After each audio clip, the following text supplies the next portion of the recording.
लहासा नहीं लवासा। सचिन देव शर्मा द्वारा लिखित 124 पेज की ये किताब हिंद युग से 2020 में पब्लिश हुई है। घूमना इन दिनों नई पीढ़ी का सिर्फ शौक ही नहीं बल्कि जुनून हो गया है। इस जुनून में रोमांच भी हो और सुकून भी हो तो क्या कहने। सचिन बहुत प्रभावी ढंग से इस यात्रा में पाठक सहयात्री बनाने चलते हैं। किताब का शीर्षक अपने आप में ध्यान आकर्षित करने के लिए काफी है। लहासा और लवासा का एक खेल पाठकों को रोमांचित तो करता है, साथ ही नितांत एक नई जगह के बारे में ज्ञान भी कराता है। तो करेंगे इस बुक का review. I'm Ushi Sahu and you're watching Mukbaz. If you have not subscribed our channel, please do subscribe and don't forget to press the bell icon.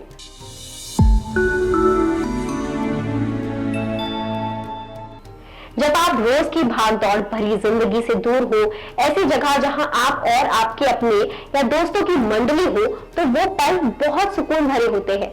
उस कुछ वक्त में सदियों सा एहसास होता है। जिंदगी के वो पल वाकई यादगार बन जाते हैं।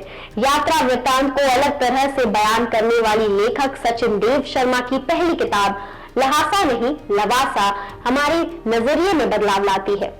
हम भी लेखक के साथ यात्रा पर होते हैं, ऐसी यात्रा जिसमें उनका परिवार और दोस्त भी साथ है। उन्होंने ऐसी शैली का प्रयोग किया जिसे हम आमतौर पर बोलते हैं।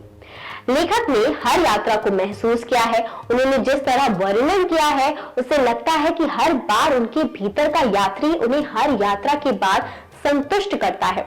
सचिन देव शर्मा प्रकृति को समझते निहारते चलते हैं। लवासा की खूबसूरती से उन्होंने जिस तरह परिचय कराया वह हमें वहां जाने के लिए उकसाता है। ये नया बसाया शहर जो किसी यूरोपीय नगर सरीखा लगता है, लेखक को लवासा अलग दुनिया लगती है। इसलिए पाठक जो उनके साथ यात्रा पर है वे भी उनको अनुभव करने पर मजबूर हो सकते हैं। कभी कभी तो लगता है सचिन कहीं करीब बैठ सीधा दर्शन करवा रहे हैं। जो लिखा है मानो वह सामने भी दिख रहा है। लेखक मसूरी जाता है, वह जयपुर भी जाता है। हर यात्रा नए अनुभव लेकर लौटती है।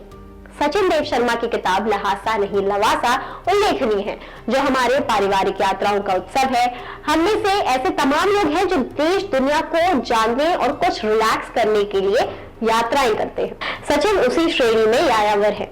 उनकी इस किताब में कुछ 5 यात्राओं का ब्यौरा है, जिन्हें क्रमशः जमता में सुकून के पल, लहासा नहीं लवासा, ये लाल डिब्बा क्या है, कोटद्वार की यात्रा तथा जयपुर कब जा रहे हो शीर्षकों में समता हुआ है।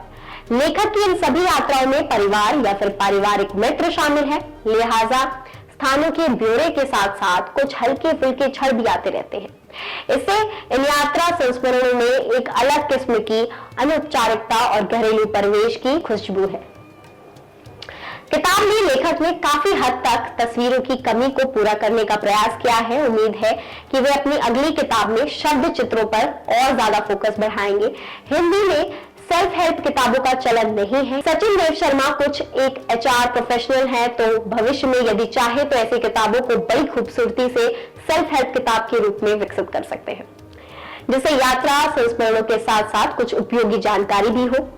बहरहाल इसमें कोई शक नहीं कि लहासा नहीं लवासा हिंदी के यात्रा संस्मरणों कुछ नया जोड़ती है और भविष्य में उनसे उम्मीद जगाती है। पुस्तक के एक अंश के साथ इस चर्चा को खत्म कर मिनट साइकिल चलाने के लिए 100 रुपए देने पड़े।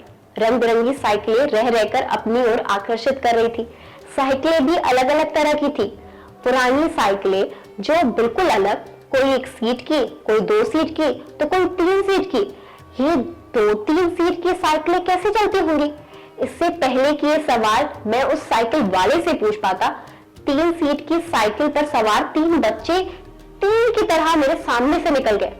वहां पर 10 मिनट साइकिल चलाना अपने आप में एक अनुभव था।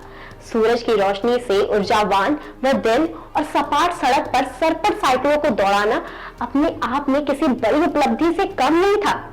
न जाने कब से खुली हवा में बेफिक्री के साथ साइकिल चलाना एक सपना था। आज कई सालों बाद साइकिल को हाथ लगाया था। लहासा नहीं लवासा, जो बताती है कि भ्रमण के लिए आवश्यक नहीं कि आप बहुत सारा पैसा खर्च करें, विदेशी जाएं। अपने देश में भी बहुत से ऐसे अनछुए सुंदर रमणीय स्थल हैं जहां घूमकर आप खुद को तनाव मुक्त और तरोताजा महसूस कर सकते हैं। उम्मीद करते हैं आपको हमारा ये वीडियो पसंद आया होगा। ऐसे ही वीडियो को देखने के लिए हमारे चैनल को अब भी सब्सक्राइब करें।